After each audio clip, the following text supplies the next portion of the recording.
On World News Tonight, 15 courts have now rejected petitions to put Terri Schiavo's feeding tube back in. Today, her parents said she told them a week ago she wanted to live. The Schiavo case has so many people thinking about living wills and the power of attorney. We'll take a closer look tonight at trafficking in children. The babies from Cambodia were not orphans. They left their mothers behind. Medicine on the cutting edge, intensive care from miles away, extra eyes and extra hands. And our person of the week. She made some history this week. From ABC News World Headquarters in New York, this is World News Tonight with Peter Jennings. Good evening, everyone. In Florida today, the latest court to turn down Terri Schiavo's parents' latest petition to put their daughter's feeding tube back in added when saying, no, the court would be remiss if it didn't acknowledge the heartbreak endured by both sides in the case. The court then went on to say that according to the Constitution, a person may be deprived of life so long as due process of law is provided. And then this afternoon, Terri Schiavo's parents made a new, rather remarkable claim about their daughter's condition. And so we begin once again tonight with ABC's Jeffrey Kaufman, who is at the hospice in Florida where Mrs. Schiavo has been cared for. Jeffrey. Peter, remarkable it was. Terri Schiavo's parents' lawyers are saying that she uttered the words, "I want to live." In the week since Terri Schiavo's feeding tube was disconnected, her parents and their supporters have been to court at least 15 different times in a desperate search for a judge who will finally rule in their favor. We've had some of the best legal minds in the country working on this. But they have lost every time. Today, in what their lawyers admit was a last-ditch effort, they went to court claiming that last Friday, Schiavo spoke. That is a characteristic moan that doctors say is part of Schiavo's persistent vegetative state. But in their emergency motion, lawyers argued the family heard Schiavo say, "I want to live." Not all of it, but the sounds ah and then wah, which they told the court meant, "I want to live." And it also contradicts what a family lawyer said just a week ago. Terri functions, I say, like between a 6 to 10 or 11-month-old child. But even that is more than experts believe. The court has heard and accepted medical testimony that Schiavo has had no consciousness for 15 years, something her parents refuse to accept. Late last night, Bob Schindler, Schiavo's father, sat down for an interview with ABC News. Is there a point at which the Schindler family will say, we've done everything we can do, we've put up the fight, we can't do any more, we have to accept that Terri is going to die? Never. No, we'll continue to fight. And because it's wrong. What's happening to Terri is wrong. And I've said it before and I'll say it again, it's judicial homicide. Tonight, Terri Schiavo begins her second week detached from the feeding tube. Doctors say at best she has only a few weeks to live. The judge who heard this motion in state court will rule by tomorrow, and late word from Atlanta that the Court of Appeals has denied an appeal there. And one footnote, because of threats, there are real concerns about the security of the judges. Many thanks, Peter? Jeffrey. Jeffrey Kaufman in Florida. Schiavo case has been a great learning experience for many people about faith and religion, about politics and the law, certainly about activism. And as best we can tell, it has millions of people thinking more actively about what they would do if it were them. Here's ABC's Dean Reynolds. In Dallas today, Christopher and Julie Keene went to see their attorney about a living will. It scares me. It scares me to have to make that kind of decision. I don't want anybody making that decision for me. Non-stop coverage of Terri Schiavo has propelled a lot of couples in the same direction. We're getting emails, we're getting phone calls. Clients we've had for years are calling up and saying, okay, I get it, I'm coming in to do the documents.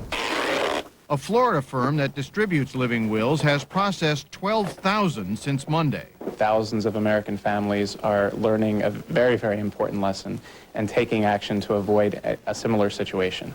And at least 20 state legislatures are modifying, clarifying, or at least considering bills with specific guidelines to prevent what is happening today in Florida. If we are to err in this matter, we are making our mistake on the side of life. In addition to such practical consequences of the Schiavo case, there is an undeniable political outgrowth as well. Last week, House Majority Leader Tom DeLay told supporters Mrs. Schiavo was a heavenly gift. One thing that God has brought to us is Terry. A gift that will help unmask a liberal agenda. That whole syndicate that they have going on right now is for one purpose and one purpose only, and that's to destroy the conservative movement. A week of judicial rulings in the case has also set off a debate about the proper role of judges. The courts are disregarding the Congress, and that is not what the founders had in mind. Courts don't want to make the decision. What they want to do is have the terminally ill patient make those decisions. And that would mean making the decision away from all the publicity, the protesters, and the politicians. Dean Reynolds, ABC News, Chicago. Now in the other news today around the world on this Good Friday, Christians remember Jesus' suffering and death on the cross. In Rome, this particular day was different from previous years.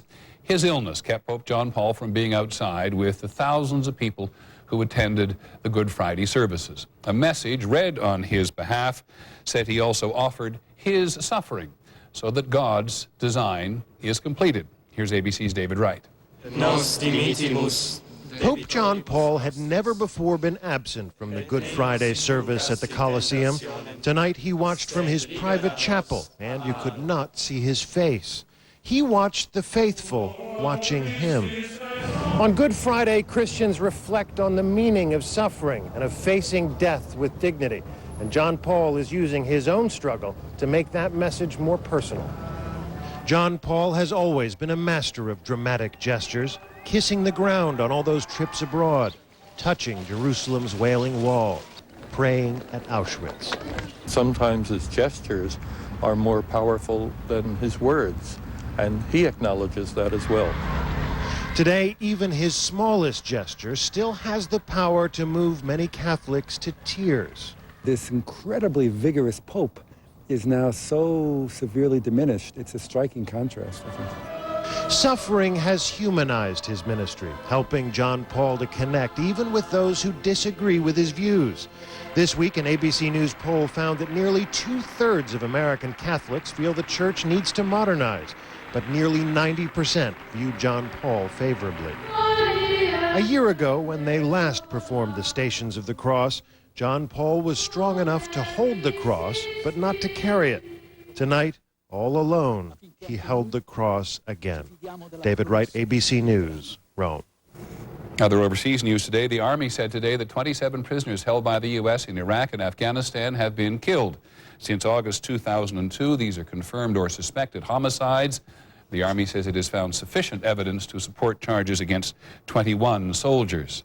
In Iraq today, U.S. military police discovered 2 escape tunnels beneath a large compound holding 6,000 insurgents and suspected terrorists at Camp Buka near the Kuwaiti border. The Bush administration has pleased a major ally overseas today and upset another one. The administration is going to let Pakistan buy advanced F-16 fighter planes.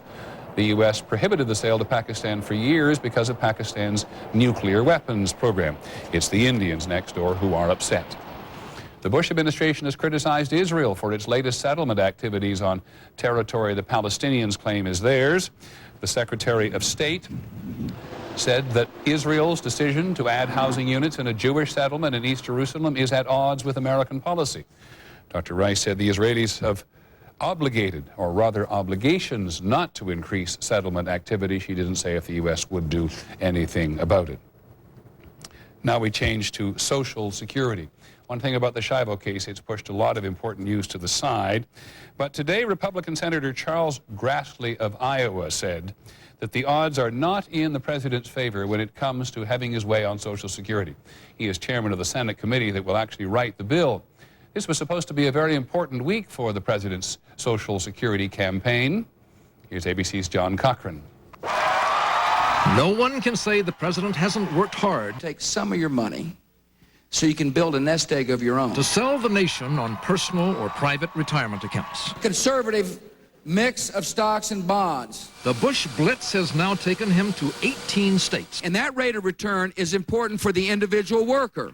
But polls continue to show that the more people hear about the president's plan, the less they like it. This week, Vice President Cheney and other supporters mounted a drive across the country. Put it into a personal retirement account that would be theirs. But the Terry Schiavo case consumed most of the media oxygen. And now some Republicans are accusing the White House of not even trying to win bipartisan support.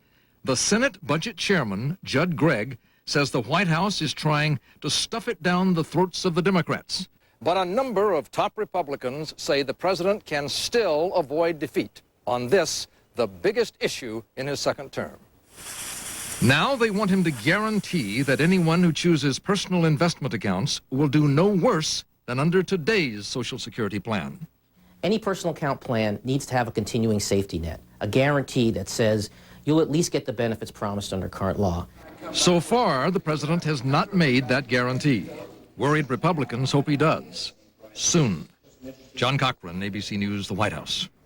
When we come back this evening, the children from Cambodia sold by their parents to American couples who thought they were adopting orphans. The computer that lets one doctor monitor dozens of patients in intensive care from miles away. And this is Friday, so we'll have our person of the week. She is very familiar with the thrill of victory. How fast can Alivert start treating an allergy here? This fast. And here? This fast. Alivert dissolves fast without water. Get non-drowsy allergy relief without a prescription. Alivert, right when you need it, wherever you are. Oh, I should have used Preparation H. Now, wherever you go, take the easy way to cleanse, cool, and soothe. New Preparation H Portables, 4 times bigger than Tux pads. New Preparation H Portable Wipes, big relief. To go.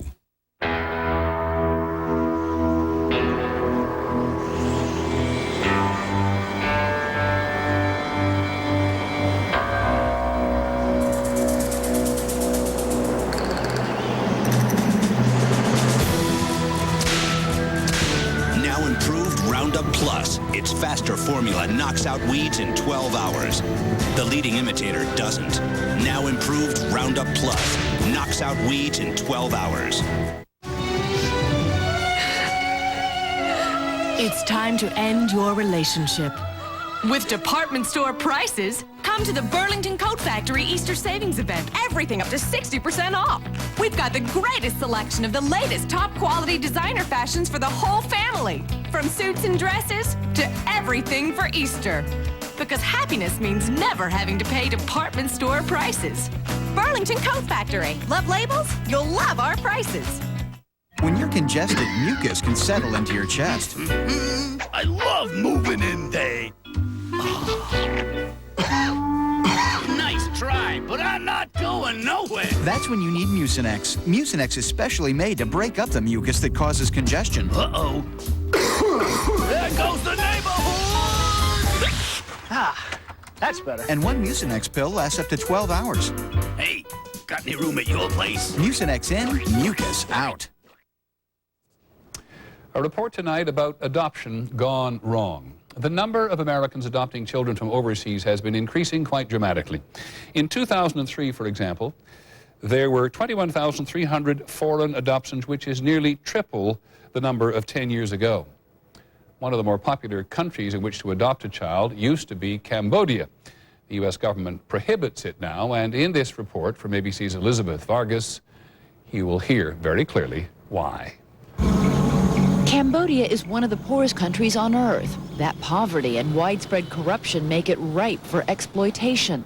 Most Americans who came here to adopt children they believed were orphans say they were unaware that the woman they trusted to organize their adoptions was suspected of baby trafficking. I have never been involved or charged with anything other than paperwork errors. The U.S. government insists it was more than simple errors. Lauren Galindo, it says, operated an adoption business that in some cases paid Cambodian mothers for their babies. I went in to adopt an orphan. I didn't go in to adopt someone, a purchased child from a vulnerable woman. In 1999, Carol Rauschenberger paid Lauren Galindo to help her adopt a 5-month-old baby boy. It wasn't until last year that she learned her son's mother gave him up in exchange for $15. It's almost like your blood runs cold I have another mother's baby that I didn't mean to have. You never checked to make sure that the babies that you went to the orphanage to pick up and give to American families were really orphans.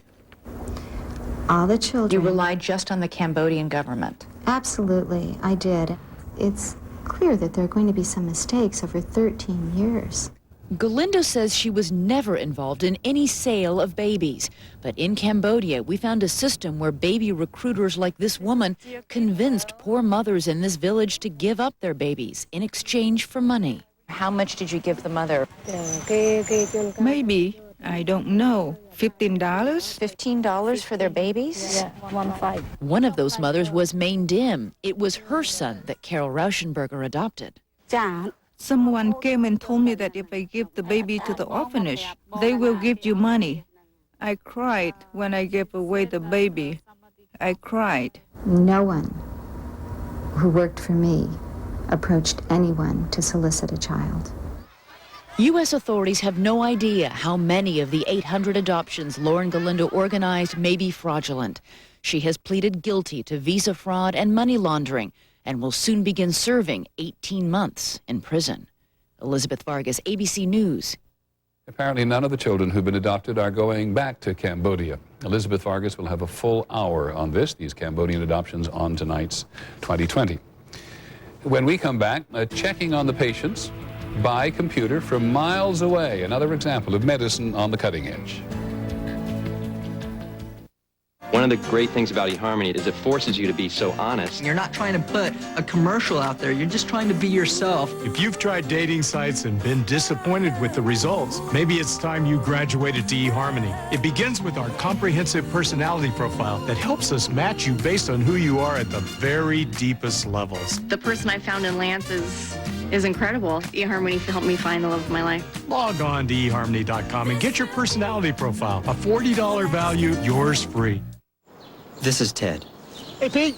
This is his wife, Ann. Ted just turned 50. He now has a much higher risk of getting colon cancer. Ann wants him to visit his doctor to get checked, like she did. She won't get off Ted's back until he does. Very nice people. We want to make You sure go, that we Ann. have that 30%. If you're 50 or older, talk to your doctor about getting tested for colon cancer. For a free information kit, call 800-ACS-2345. This is the American Cancer Society. Every year, almost 6 million people are hospitalized for heart disease. But there are steps you can take to help reduce your risk. Introducing Kellogg's Smart Start Healthy Heart. As part of a healthy lifestyle, it's the only national cereal with ingredients that may help your heart 2 ways, by lowering both blood pressure and cholesterol. If you could eat a great-tasting cereal with ingredients that may do both things, why wouldn't you? New Smart Start Healthy Heart. It's your heart. Help yourself. For you, my sweet. I see you are overcome with love. Or could it be congestion and other seasonal nasal allergy symptoms? Your congestion will not keep us apart. Only Nasonex is clinically proven to both treat and help prevent most seasonal nasal allergy symptoms, including congestion. Side effects were generally mild and included headache, viral infection, sore throat, nosebleeds, and coughing. Love means never having to say you are congested. To treat and help prevent most seasonal nasal allergy symptoms, Nasonex is the one. Talk to your doctor. If you suddenly need to go to the hospital almost anywhere in the United States, the chances are you will be in a place where the staff is at the very least stretched pretty thin. For example, there are an estimated 6,000 intensive care doctors for 5 million patients a year. Not enough, which is why some hospitals are now getting help from new technology. Here's ABC's Jake Tapper. In intensive care units of hospitals, patients often hover precariously between life and death. Sometimes the biggest problem doctors and nurses here face is simple physics. No matter how good a nurse you are, and I've been a nurse a long time, I can't be in 2 places at once. At this Virginia hospital, Nurse Swecker now receives extra help from doctors and nurses 9 miles away. Melanie? Hi, Melanie. This is Dr. Cowboy. How are you At this control center, Dr. Elizabeth Cowboy and her colleagues use cameras, microphones, and computer software to monitor up to 108 patients in 5 local hospitals. including Tamisa Pope. Pope, are you breathing better? Called an Enhanced Intensive Care Unit, this technology is only 5 years old. It's used in hospitals in 19 states. On computers, Dr. Cowboy reads Pope's medical chart, checks her breathing, heart rate, and other vital signs. The technology is not meant to replace doctors and nurses making rounds in person. But it does add a layer of protection, extra eyes, ears, and expertise.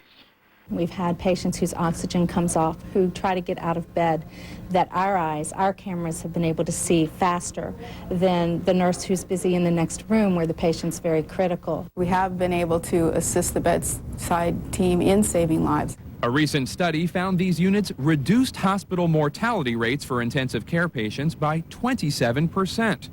They also shortened hospital stays and thus reduced costs. Patients we spoke to did not feel the cameras were too intrusive. It definitely makes you feel safer. This morning I had a problem with my oxygen going down, and they were like, Johnny on the spot. After all, patients in intensive care generally want and need to be watched 24 hours a day. Jake Tapper, ABC News, Alexandria, Virginia. When we come back this evening, our Person of the Week, setting records, chasing perfection. World News Tonight with Peter Jennings and Person of the Week. Brought to you by Walmart. From day one, I've always been proud of the company that I work for. And man, when I found out they were coming to my hometown, I had to be a part of that. I think a good member of the community is someone who's willing to give back, and my job lets me do that. We want everybody in town to succeed, and that's just part of the culture at Walmart. I get to be a part of this community, and I love that about my job. I feel really fortunate to be working in my hometown and working for Walmart. I'm Blaine, and my Walmart is in Richfield, Utah.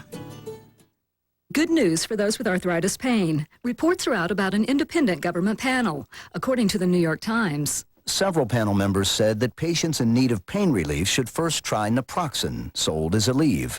Forbes.com says, the committee considered naproxen to be the safest NSAID from a cardiovascular standpoint. Dow Jones Newswires writes, one member said, naproxen is probably one of the safer pain medications on the market. Ask your doctor about the good news. Ask your doctor about Aleve. Hey, Bob. Yeah, have you disinfected the area? Good. Now make a 3-inch incision between the 4th and 5th abdominal muscles. Shouldn't you be doing this? It's really straightforward. Listen, I gotta go, Bob. I'll talk to you later. Making important financial decisions on your own doesn't make much sense either. That's why Edward Jones prefers meeting clients face-to-face, so they can get the attention they deserve. Edward Jones, making sense of investing. It's allergy season, Mo. Time to choose an allergy medicine. Pick one of those. You could be suffering again in 6 hours. Oh no, Allegra 180! It lasts 4 times longer. Why would I even consider those others? One dose of most OTC allergy medicines may not last as long as you want, but just one Allegra 180 lasts up to 4 times longer than one dose of most OTC allergy medicines. Long-lasting Allegra is still working. For people 12 and over, side effects are low and may include headache, cold, or backache. Allegra works around the clock. Long-lasting Allegra. The relief goes on. I'm Steve Dunn. Next in the Northwest only all-local newscast. Happy reunions for hundreds of Oregon soldiers, but some are already dealing with the challenges of returning to civilian life. Plus, a pit bull attacks 4 people in Albany. Hear from a man who came to the rescue. Finally this evening, our Person of the Week. We have been watching her for years, especially at this time of year, pacing back and forth like a lion, encouraging, admonishing, calculating. This was a very special week.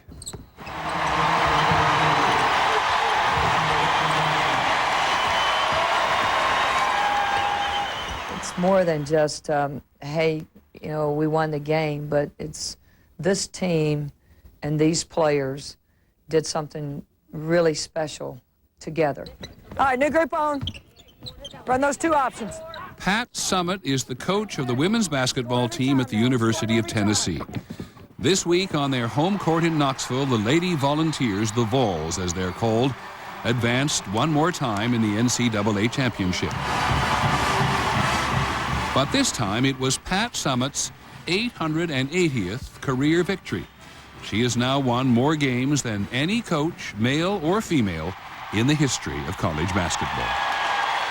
You're chasing perfection, and you may never catch it. I think in this game, you're always striving to be the best you can and play that perfect game or have those perfect possessions. Hey! Billy, counter! Counter! Summitt is 52 now. She was 22 when she got the job, and she had never coached before. I don't do well with laid-back or lazy players. Your defense has not been at the level it needs to be at. What do you not understand about pass it every time? Not being competitive. I just can't relate to people that don't want to be at the top of their game every day. It is not always pleasant, as players will tell you, but if you want to win, this has been a pretty good formula.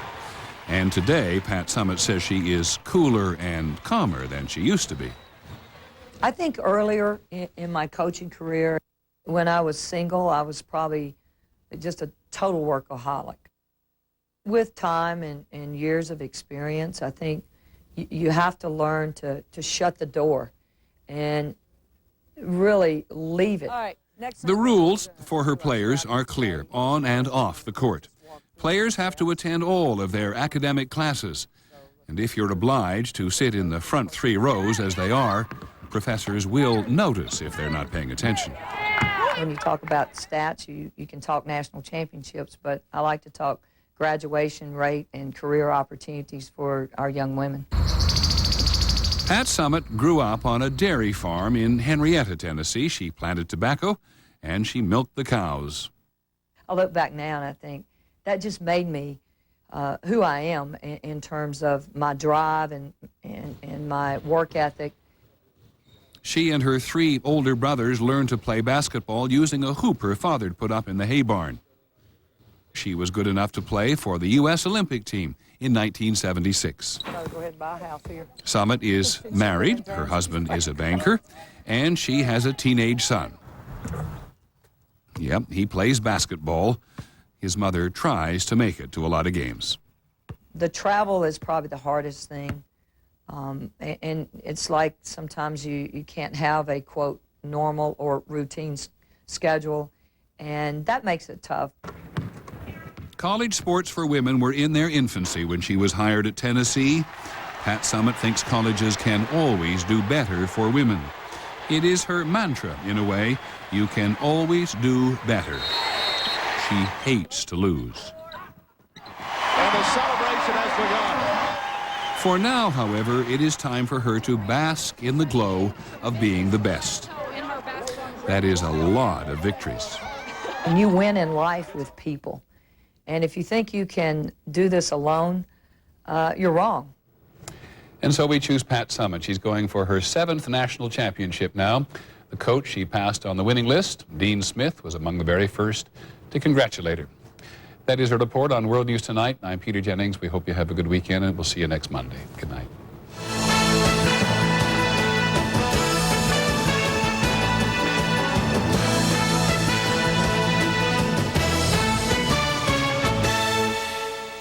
This has been a presentation of ABC News. More Americans get their news from ABC News than from any other source.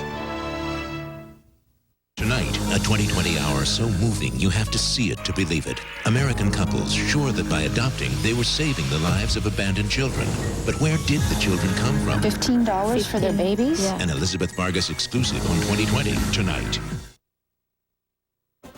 Now on K2 News at 6:30, happy reunions for hundreds of Oregon soldiers, but some are already dealing with the challenges of returning to civilian life. Plus, 16 devices on top of light poles near a busy Portland intersection, and they're not cameras. It had some of our viewers curious, and tonight we tracked down the answer behind the mystery. And a 10,000-year-old piece of history, how some giant woolly mammoth bones were discovered in Washington. Tonight, the secret the man who found them now has to keep.